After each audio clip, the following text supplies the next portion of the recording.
ሱሰኞች አባ በሁለት ልክፈለው ዝም ብሎ አንዱ የሚደብቁ ናቸው ደብቀው መስሪያ ቤት ላይ ትዳር ላይ ወላጆቻቸው ፊት ምንም ሱስ እንደሌለባቸው አክትም ያደርጉታሉ ሌላኞቹ ደግሞ በአደባባይ ማህበረሰቡን ማፍሩ አለ አይደለ በአደባባይ ሁሉ ነገር ሳያፍሩበት የሚያደርጉ አሉ የሚያፍሩበት አሉ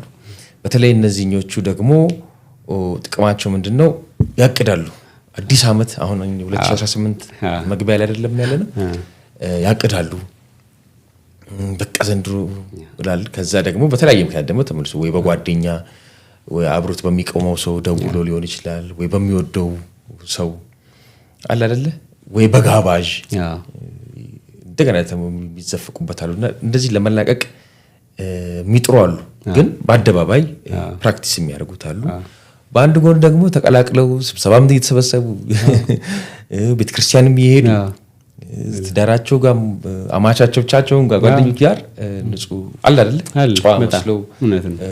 ቆዩና በድብቅ ደግሞ የሚያደርጉ አሉ የት ነው የሚያስቸግረው ምን የሚባል አለ የተገለጠ ቁስል ይፈወሳል ግን ቁስሉ ካልተገለጠስ ይባባሳል ስለዚህ አሁን በጣም ይሄ የሚያስመስል ሰውን መፍትሄ ማምጣት በጣም ከባድ ነው የሚሆነው ራሱን ችግሩን አልገለጸማ ሰው አሁን ማመን አለበት ይሄ ቁስል እንዳለበት ህመም እንዳለበት እየተቸገረ እንደሆነ ካላመነ እንዴ ህክምና እኮ ራሱ እኮ ሰው ሄዶ እኮ ዶክተሩን ካላመንከው እኮ መስተውሰን ዳይት እኮ አይሰራልህም እኮ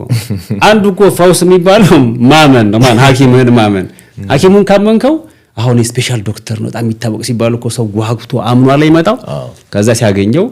በቃ ተፈውሶ ነው የሚሄደው ስላናገረው ብቻ ይፈወሳል አምኖ ስለመጣ ነው ግን ሱሰኛ እንደሆነ ሰው ካላመነ እየተደበቀ የሚጓዝ ከሆነ አንድ ቀን ይገለጣል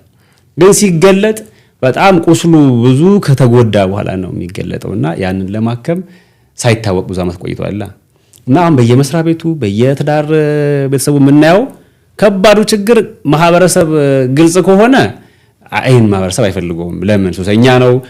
ኃላፊነት አይሰጠውም ሪስፖንሲብል መሆን አይችልም በየመስሪያ ቤቱ ኃላፊ የሆነ ሰው እኮ ሱሰኛ መሆኑ ከታወቀ እኮ ሰው አያምነው ምክንያቱም ሱሱ ብዙ የሚያመጣበት ችግር አለ እና እንግዲህ ተቋማትም ይጎዳሉ ግለሰቡም ይጎዳል ለመፍወስም በጣም አስቸጋሪ ነው የሚሆነው ስለዚህ የሚሻለው እንደው መግለጥ ነው ብዙ ምናቅ ሰዎች አሉ በጣም ታዋቂዎች ሆነው ያለባቸውን ያንሱስ ግን ሳይገልጡ ቀርተው ተደብቆ ከዛ በጨሻ ላይ ያደርሶ ሲገለጥ ግን ይፈወስ ይባል የሚያስቸግር ስለዚህ ወደ ለሞት በጣም የሚቀርቡ ማለት ነው ስለዚህ የሚሻለው መግለጥ በጣም ይሻላል ከተገለጠ አያስቸግርም